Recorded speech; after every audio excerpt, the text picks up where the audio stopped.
welcome to my printing shop. So this is May Tolets Vlogs.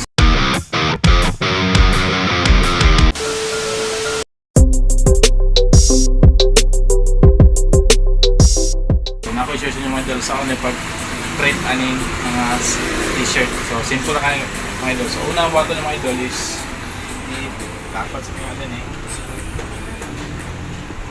maglapat ang pre-hit sa name na siya sa mga 5 seconds.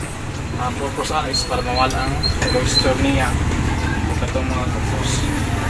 So nga akong pamaagi mga idol pag hit sa una buhat na may design gain na. So ang akong style ana para makuha na akong center sa pagputang sa t-shirt is put nga na ako siya nga ni timilan sa pag center na siya. Then upat ka tundo na ako dinigikan sa dinay asa neck niya. So ako na siya ito nung so pag mabukuha na siya sa distansya din sa buhok distansya para makuha na center. Center na siya dre yung mga timilan so dera siya yung ma-identify kung center na magaling mo ibuhat. Sabot na din mo siya tupan mo dayon. Okay, malihin mo luwag at mag-transfer niya mo sa press. Ano na kasimple ito yung hindi mga idol.